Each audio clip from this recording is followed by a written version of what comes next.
The PADRE Foundation is an organization that I have been a part of since 2010 and is a support community for adolescents living with type 1 diabetes that is based out of Orange, California.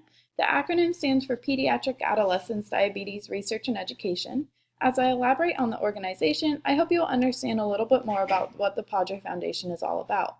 Before I begin to tell you why this organization is a discourse community, I must first explain what a discourse community is. Here is John M. Swales, the author of Genre Analysis. In his book, Swales provides guidelines for the qualification of discourse communities. It is according to these guidelines that I will be analyzing the PADRE Foundation.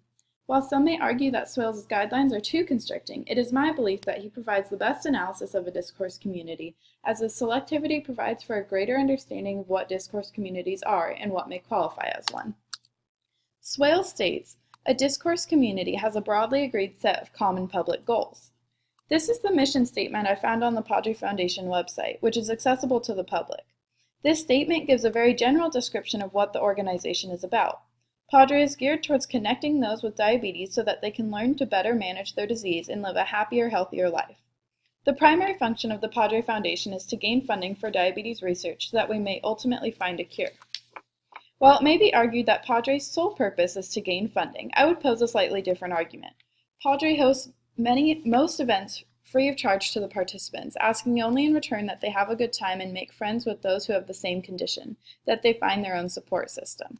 Most events are free, although PADRE does host at least 2 events each year that are held to gain funding for research.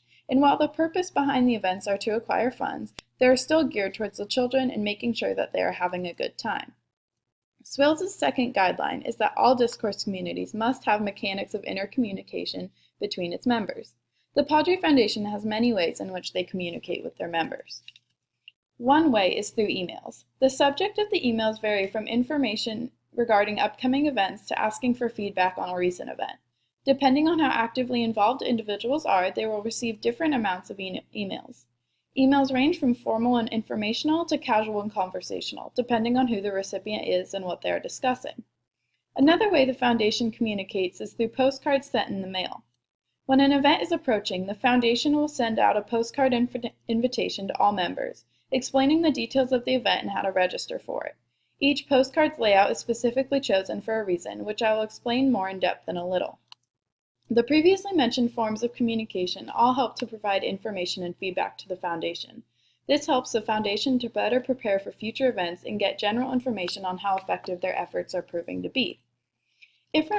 Information is given from the board members to the organization through the previously mentioned emails and postcards.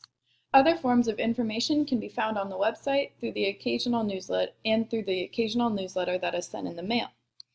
Feedback is provided when the members talk to each other about the event, and that eventually reaches the board members. Feedback may also be provided in the form of email, as the Foundation will occasionally ask the participants at an event to respond with likes and dislikes of the event.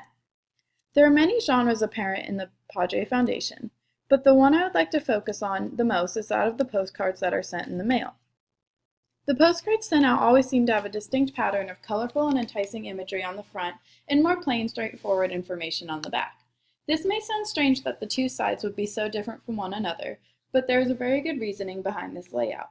The front of the postcard, which contains the images and fun fonts, is designed to catch the eye of the child who would potentially be attending the event, while the back is geared for the parents. It gives information about the event and how to register for it. In addition to specific genres, discourse communities must also have acquired a specific lexis. The required lexis of the PADRE Foundation is very evident in the conversations that take place among its members. Being that the PADRE Foundation is for diabetics, there are a lot of specific terms that are used that would most likely not be understood by someone outside of the diabetes community. For example, most people would have no clue what an A1C is, but it is not uncommon that it is discussed among members without any confusion as to what it is. This is a quote from author Kenneth Brophy, and I have bolded what I feel is the most important part, that we use language to cement our membership in communities we already belong to. This rings very true for the PADRE Foundation. The language we use to speak with one another solidifies our membership in the diabetes community. If one was not able to understand the terminology we use, then it is hard to say they would be able to be a part of our community. The final guideline that Swales outlined was, a discourse community has a threshold level of members with a suitable degree of relevant content and discoursal experience. Basically meaning that the discourse community has a hierarchy.